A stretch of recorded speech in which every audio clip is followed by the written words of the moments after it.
Aim what you want as yours in that clarity. These men are just men. I mean, anyone's going to hit on her. What do you think she's doing all day? Walking around, doing her little thing. Women, if you're with a man who you do totally trust, would you enjoy feeling him loving you and offering you his loving, I'll say it strongly, his loving command as he offers you that love? Raise your hand if you would enjoy that. Now look around. Okay, so it's not a role or a philosophy. It's simply what nature, the most transparent way you can be to consciousness, so that nature is transparent to love, so that love flows the fullest, so that love is magnified. But when you open as consciousness, you have a clarity of vision that can guide things with a kind of impeccable integrity that the feminine has been waiting for all of her life. And when she feels that, it is her bliss to be able to finally surrender the tension it requires to always maintain that control, and to allow you to occasionally, not always, guide her, to command her, to direct her passionately, lovingly, from your deepest heart for her sake. So you're guiding her where she needs to go to open the most. There's a part of you that doesn't like the part of you that's a bastard for the sake of love. There's a part of you that would feel a little inhibited to just take command of a room of people and order them around for their sake. There's a part of you that suppresses the part of you that would take command of your woman for her sake. Literal command, like, come here, bitch, I love you. Take her and look into her eyes and just say, open, now, I love you so much. I'm not letting you go till you open. And not reach for the book and go like, 1 second, let me check philosophy. I've made that mistake. But there's a part of you that would want to be sensitive and be careful that you don't violate her space, make sure it was okay with her. Now that's a good part to grow through. I would say you're good at that already. You're a very sensitive person, you're a very humorous person, you're a very bright, intelligent person. I'd say it's time for you, not for my sake and not because of a doctrine that I'm coming from or anything, but simply I think the women of the earth would be more radiant if you took more command with your heart of life. Raise your hand if that's true, ladies. Look around. Look around. No, I want you to turn your head and look. Okay? It feels like my body-mind is like a dog that I have to kind of get it to do what it needs to do so that the fullness of love, so that the fullness of truth can come through it. It's a deeper love that comes through it instead of following my preferences. My preferences, like everyone's preferences, would lead them to do what's comfortable and safe and makes them feel good.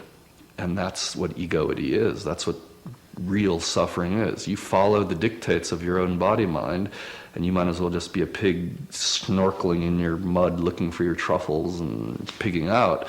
That's what all of our body-minds want to do. Because there's actually much more power in the feminine. I mean, which is more powerful, a ship on the ocean or the ocean? The ocean. The ocean.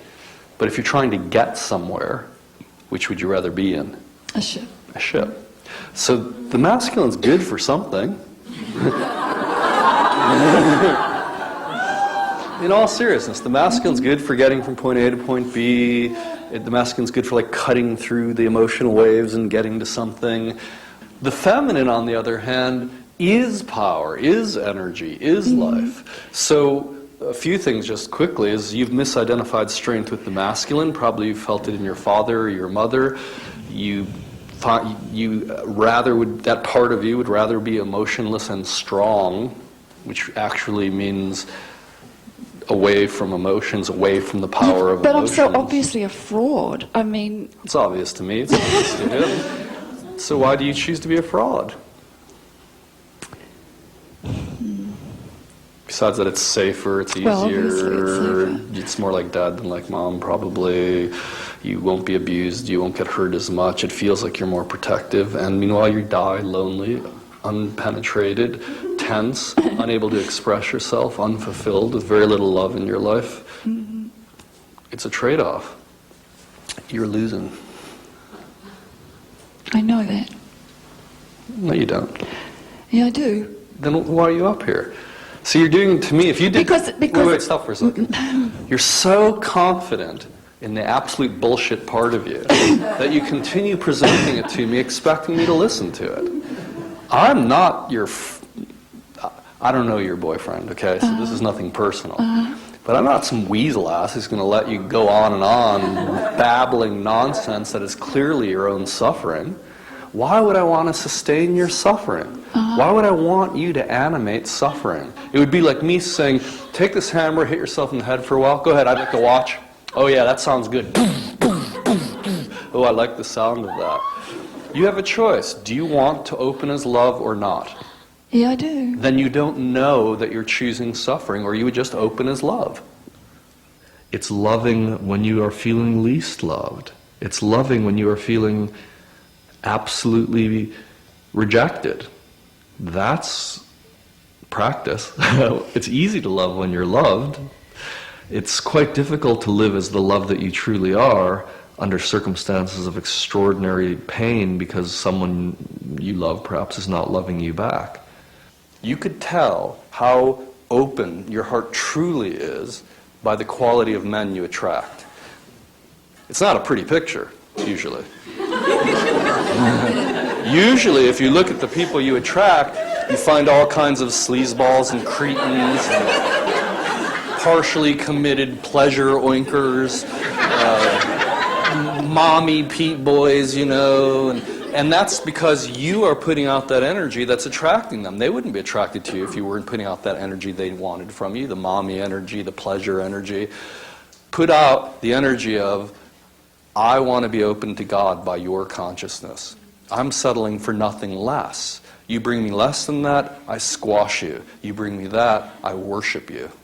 As if they were God, the masculine consciousness that you've been wanting all of your life to enter you. Worship that part of them with your body, with the expression in your face, the way you breathe, the way you move, with every cell of your body, and simultaneously with every cell of your body, show them how their sleazeballness, if it's sleazy, makes you feel. Show them how their lack of presence makes you feel. Show them how their little sexual oinking makes you feel. I mean, actually show that completely through your body.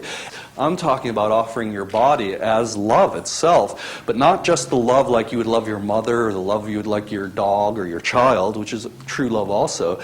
I'm talking about the feminine style of offering your body, mind, and heart as the divine lover to be divinely loved by your divine beloved.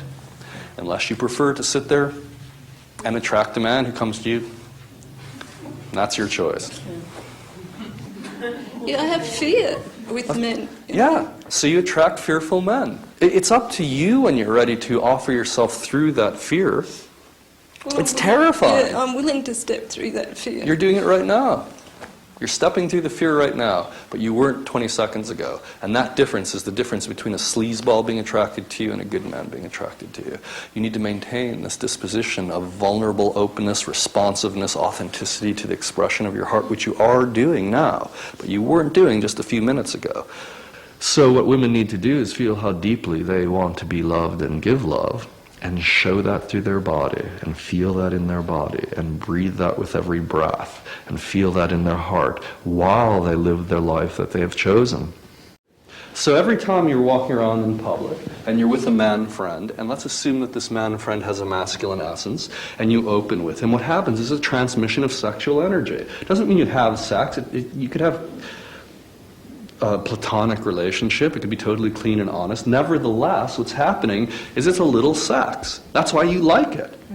If you had just been, pardon my language, if you had just been, fucked open to God by the most perfect partner in the world who had just absolutely ravished you, and he had just taken you apart, he had exposed your heart, every part of your body felt pummeled, tenderized like meat open to infinity. Light was shining through you. And this was going on for hours and hours, and he's just relentless in his loving and relentless in his loving. You just can't bear it anymore. He takes you even beyond that. It's beyond bearability. You're open. Every inch of you is open. And now your man friend comes for dinner. Hi, let's have some dinner. How attractive would that be in that moment? Okay, I understand. Do you understand? Yes, I do. Now, there may be times to go out with your men friends. That's fine. I mean, I have women friends I occasionally spend time with. There's nothing wrong with that. It's not like a wrong or right. One of the reasons your body is craving contact with the masculine is because you're not being taken by the masculine in truth, consistently. Yes. Yes. You know, if you're going out with a man friend and you look in the mirror and put on your clothes before you go out, it's a little different than if you're going out with your sister. That little difference is a way of you partially offering yourself and partially not offering yourself and training your nervous system to be less attractive than you could be to a man of deep consciousness.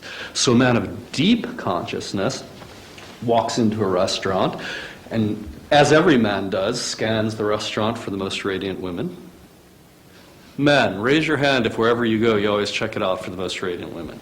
Everyone raises their hand. And ladies do the same thing, not only for the most radiant women, but also for the most present men. You walk into a party and there's all these slouches standing around, and then there's this one guy, you know, like totally full, and you go like, ooh. Raise your hand if you know what I'm talking about, ladies. So you're not alone here. So every man and woman has a constant radar. It's a spiritual thing. Ultimately, we want deep consciousness and deep radiance. We are dying to open as deep consciousness and deep radiance, but we also orient towards to receive the gift of deep consciousness and deep radiance. So you walk into a party, into a restaurant, and a deep man is going to be feeling for your deep radiance. If he feels, you know, covered up here from 5 years of hiding from this guy, your heart's closed here because of the wound you suffered and you're afraid to open now, you put on this little face of makeup and happiness, but underneath that you're dying, he's going to look at you and he's going to go, excuse me, not for me. All of that will happen if you go out a lot with men that you don't really want to open with all of the time and live in our normal second stage culture where you should do what you want to do and they can do what they want to do, and as long as no one's hurting each other, it's fine. Now, if there's a single man and he's available and you're available and you've checked him out enough, which could take 10 seconds really, to feel that he's present enough to actually offer him a little of that openness, then do so. But know that you're inviting him into your heart. This is the man you've chosen to see if he's the man. So it's a play now. You open, he opens, you open, he opens, he open, he opens, and you find out how deep you both are willing to open together. But that's a very specific choice, that he is the man you're doing that with. You're willing to go as far as he is trustable. It's not doing it with a man who you know beforehand you're not going to go all the way with. So save that for the rare man, even if it's once every 2 years that you meet him, and you will get that man, and you will inspire that man for the rest of your life. You won't be giving him your kinks and your halfway radiant openness. You'll be giving him your unafraid offering of absolute heart yearning, which is the most delicious thing he's ever felt in his life. He will worship your heart and you can worship his. Which are you going to acquiesce to? The deepest possible yearning of your heart, or a preference? Are you going to acquiesce to the deepest consciousness you can offer, the deepest truth you can offer, or are you going to put up a front to make people happy, to make yourself happy in a more superficial way? And the capacity to sustain that depth is what I have learned the most from in my practices and from my teachers and those who love me, is sustaining that depth of love and practice in the midst of, I think, some pretty difficult moments.